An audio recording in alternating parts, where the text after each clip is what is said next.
Ito ang balitang dapat malaman ng taong bayan na tila pilit tinatago at pilit ayaw umanong ipalabas ng mga bayarang media sa publiko. Sadyang tunay talaga na ang lahat ay may hangganan at kahit kailan hindi mananaig ang kasamaan laban sa katotohanan. Senador Erwin Tulfo humingi ng paumanhin sa mga banta kay SP Cayetano at iba pang senador. Pero bago tayo magpatuloy, kung bago ka pa lang sa aking channel ay huwag mo nang kalimutang mag-like, comment at mag-subscribe para lagi kang updated sa mga susunod nating video. Bigyan natin ng reaction opinion itong post ang balita ngayon.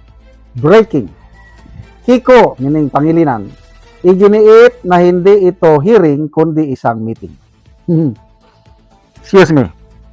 Nilinaw ni Senator Kiko Pangilinan nang isinagawang pagtitipon ng, Gatchalian Block nitong Lunes, Hunyo 8, ay hindi umano maituturing na isang formal na pagdinig ng Senado. Ayon sa Senador, ang naganap ay isang consultative meeting at hindi isang opisyal na hearing ng Blue Ribbon Committee. Ang paglilinaw ay ginawa sa gitna ng nagpapatuloy na sigalot sa Senado, kaugnay ng liderato ng mataas na kapulungan at ang mga komiting na apektuhan sa kontrobersyal na reorganisasyon noong Hunyo 3. Sa kabila nito, itinuloy ng kampo ni Sherwin Gatchalian at Erwin Tulfo ang kanilang pagpupulong kaugnay ng mga aligasyon ng anomalya sa flood control projects at ang testimonya ng mga dating sundalo na kilala bilang Brave 18. Mahalaga ang naging paglilinaw ni Pangilinan dahil sa mga nagdaang araw ay tinawag ng ilang sektor ang pagtitipon bilang isang Blue Ribbon hearing. Matatandang iginiit ng kampo ni Senate President Alan Peter Cayetano na walang bisa ang reorganisasyong isinagawa noong Hunyo 3 dahil umano sa kawalan ng quorum, samantalang ipinaglalaban naman ng kabilang kampo na balido ang kanilang mga nagiging hakbang. Okay. Speaking of Brave 18, gusto kong i-update ko kayo, lalo na yung mga nagpadala ng tulong sa Brave 18, na ipadala na natin na i-deposit na sa bangko ang 125,000 pesos. 125,000. Galing po ito sa inyo. Gusto kong magpasalamat sa lahat. Lalo na yung mga nagpadala ng 5 pesos, 10 pesos, 15, 20. What does that mean to me? Mga kababayan nating hirap na hirap sa buhay, kailang kahit hirap, nagpadala pa rin kahit kakaunti. Kahit kaunti-kunti lang yung naipadala, sa dami ninyong nagpadala, kaya yon nakaipon tayo, 125,000 nandun na sa kamay ng Brave 18 Marines. Huwag muna kayong magpadala dahil yung GCash natin mayroong problema. 2 GCash yung ibinigay ko sa inyo, kailang hindi na daw nakakatanggap. Ayusin muna namin ang problema sa GCash. Okay, balik tayo dito. Bakit biglang lumambot? Itong si Tulfo noon ang tapang. Grabe oh. Piki kayo. Ako ang tunay na chairman. Pag may mag-hearing pa yan ng bogus na hearing ng BRC, kuy-kuilyuhan ko, ipapa-aristo ko kayo. Ganyan siya katapang noon eh. O bakit ngayon? Biglang lumambot, nabahag ang buntot. Hindi na daw BRC meeting, consultative meeting. Noong una, sinasabi nitong si Gatchalian na yung ginawa ni na Senator Alan Peter Cayetano, Senator Marcoleta na hearing nung June 4, press conference lang daw yon. Meeting lang daw yon. Kailang para kina SP Cayetano, Marcoleta, yon ang tunay, legit na BRC hearing. Sila ngayon, silang nagsasabi na sila daw ang tunay, biglang nagbago ang ihip ng hangin, meeting na lang daw. Ano kayang dahilan? Iniisip ko pang dahilan na Tingnan ko nga, magbasa na tayo dito sa comments. Tingnan muna natin, people's reaction. 21,000 ang nag-react. 20,000 ang tumatawa, 616 lang ang nag-like. Percentage-wise, nasa 96. O hindi, sobra pa. 98% ang tumatawa, hindi naniniwala dito sa kampo ni Gatchalian at ni Tulfo ni Kiko Pangilinan. Sana itong mga senador na ito, Gatchalian Black, pakitignan nyo naman yung mga post, pakiramdaman nyo ang pulso ng taong bayan. Majority ng taong bayan hindi sumusuporta sa inyong kampo. So, comments. Beverly Dalag, hahaha, biglang naging meeting nung dumating ang 18 Marines. Martin Birdie, Kiko Pangs, a lawyer's duty is not a protector of lies, but to serve justice even embarrasses. Meeting-meetingan lang pala, hindi hiring-hiringan. Sabi ni Bascot Motovlog, June 4, BRC hearing, official legit. June 8, BRC podcast. Ingay nyo, official in legit. Ano ba yan? Meeting lang pala, pero si Hibang, Gatchalian, Peling Ispi. Halos lahat ng mga comments dito, negative sa kanila. Mag-comment din ako. Ano bang i-comment ko?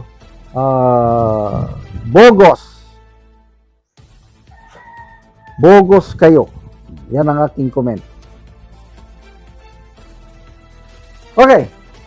I might be wrong. Kailang ito lang ang aking opinion. Nag-isang abogado. Pangalawa na pala, si Escudero. Dalawang abogado na sa kanila. Itong si Pangilinan is abogado. Baka nakikita niya later on, magka-problema sila. May legal implication later on pag ipilit nila na sila yung tunay na BRC committee. To play safe, sabihin na lang meeting. Kasi alam nila na mas manaig ang 1987 Constitution na nakasaad doon na ang election ng Senate President should be by majority, that is 13. Alam nila na yung Abilino Doctrine nila ay hindi applicable ngayon. Alam nila yan. Ginagamit lang nila yun na palusot para mapigilan nila ang BRC hearing at iba pa. So, salamat sa Diyos at ang blessing ng Diyos nasa grupo ni SP Cayetano. Tingnan nyo kanina, biglang sinuspindi ang meeting nila. Bakit? Nagkaroon ng lindol sa Mindanao. Malakas. 7.8 magnitude. Anong ibig sabihin nun? Pati ang langit nagalit sa kanilang ginagawa. Bigyan natin ng reaction opinion itong post ang balita ngayon. Breaking! Sa kabila ng pagtungo ng Brave 18 sa loob mismo ng Senado, iginiit ni Tulfo na ayaw daw niyang harapin ang mga dating sundalo. Ano ba ito? Nagkaroon ng panibagong yugto ang kontrobersyal na Gatchalian Black Blue Ribbon Committee hearing nitong Lunes, Hunyo 8, matapos ihayag ni Senador Erwin Tulfo na hindi umano humarap sa kanyang pagdinig ang mga dating sundalong kabilang ng grupong Brave 18 kahit nasa loob na sila ng Senado. Ganun pala. Matatanda ng maaga pa lamang ay dumating na sa Senado ang Brave 18 kasama ang kanilang abogado na si Attorney Levito Baligot upang dumalo sa mga nakatakdang aktibidad kaugnay ng mga aligasyon sa flood control projects at iba pang kontrobersyang imbestigan.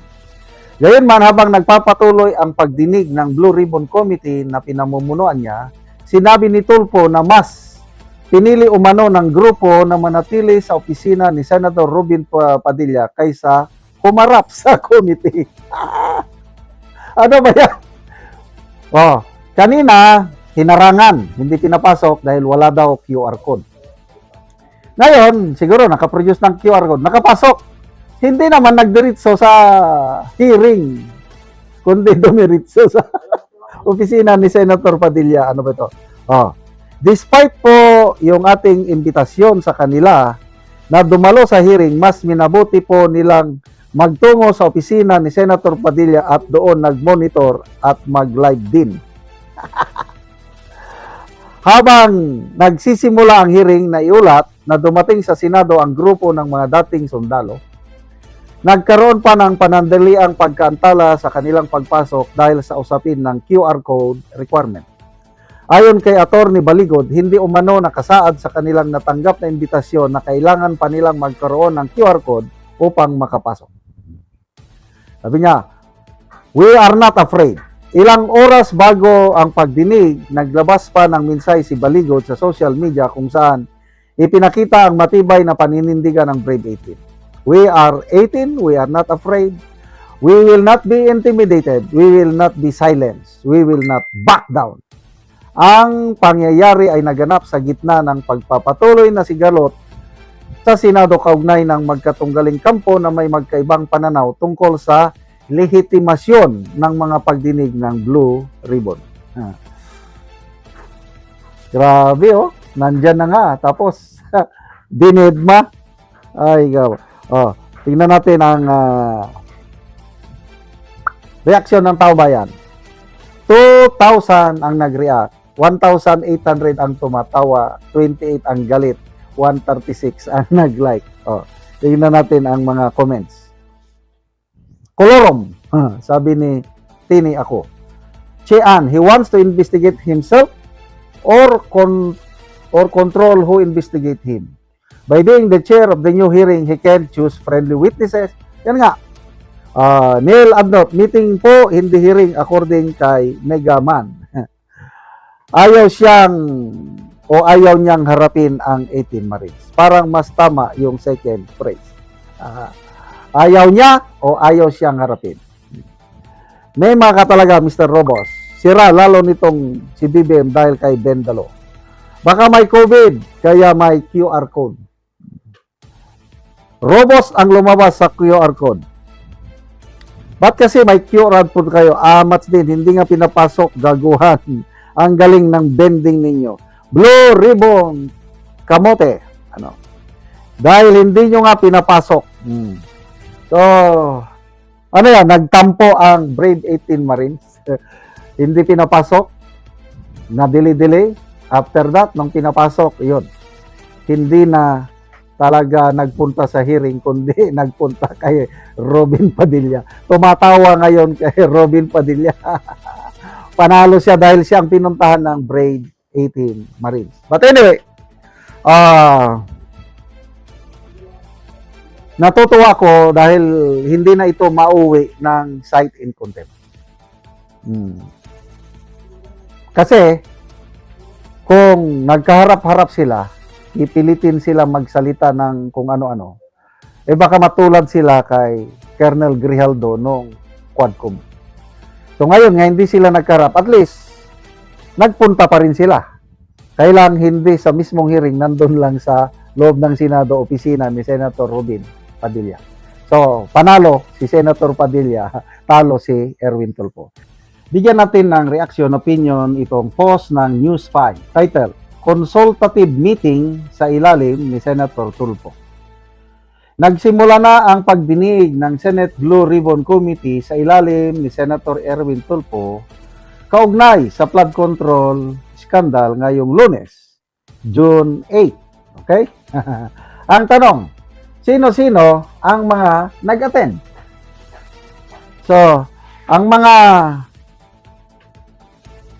kumpirmadong nag-attend, ayan, the resource persons present at the Senate Blue Ribbon Committee hearing, June 8, include NBI Director Melvin Matibag.